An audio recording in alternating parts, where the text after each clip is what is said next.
വിദ്യാർത്ഥി സേനകളുടെ ചുമതല വഹിക്കുന്ന അധ്യാപകർക്കുള്ള ജില്ലാതല ശില്പശാലയ്ക്ക് കാസർഗോഡ് തുടക്കമായി. 3 ദിവസങ്ങളിലായി നടക്കുന്ന പരിശീലന ക്യാമ്പ് ജില്ലാ പോലീസ് മേധാവി ഡി ശില്പ ഉദ്ഘാടനം ചെയ്തു. This news sponsored by Forever for everyone. Shobhika Weddings, Big Mall, Kanjangad, Kozhikode, Koilandi and Kutyadi.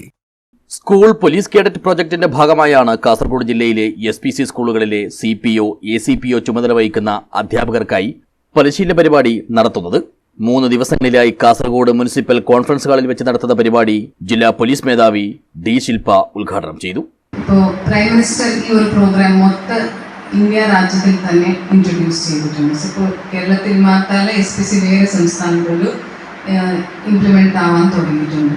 ഇതിനൊരു സക്സസ് കേരള പോലീസ് മാത്രമല്ല, അതിനുള്ള ടീച്ചേഴ്സും പിന്നെ നമ്മുടെ DIs, ADIs പിന്നെ കുട്ടികൾ പങ്കെടുത്ത കുട്ടികൾ എല്ലാവരും റോളുണ്ട്. So first of all I would like ask all of you to clap hands for yourself. നിങ്ങൾ ചെയ്ത കോമ്പറ്റീഷൻ നിങ്ങൾ ക്ലാപ്പ് ചെയ്യുക. ചടങ്ങിൽ ASP P ബാലകൃഷ്ണൻ നായർ അധ്യക്ഷനായി. പറയുന്ന പോലെ നമ്മുടെ നാട്ടിലൊക്കെ ഒരുപാട് പിന്നെ CSR ഫണ്ടുണ്ട്, കമ്മ്യൂണിറ്റി സോഷ്യൽ റെസ്പോൺസിബിലിറ്റി പോലെ ബാങ്കുകൾ ഫണ്ടുണ്ട്, അല്ലാതെ പൊതുവേല സ്ഥാപനങ്ങളുണ്ട്, നമ്മളെ സഹായിക്കുന്ന പല NGOs ഉണ്ടാവും. അപ്പം അത്തരം സന്ദർഭങ്ങളിൽ അവരുടെ സഹായം കൂടി നിങ്ങൾ അഭ്യർത്ഥിക്കണം, അല്ലെങ്കിൽ അത്തരം സഹായങ്ങളോടെ നമ്മൾക്കുണ്ടാകുന്ന പ്രശ്നങ്ങളെ അതിജീവിക്കാൻ നിങ്ങൾ തയ്യാറാവണമെന്നാണ് ഈ ഘട്ടത്തിൽ എനിക്ക് നിങ്ങളോട് പറയാനുള്ളത്. നിർമ്മൽ കുമാർ സംസാരിച്ചു. ADNO T തമ്പാൻ സ്വാഗതവും C ഗോപികൃഷ്ണൻ നന്ദിയും പറഞ്ഞു. News bureau, Kasaragod.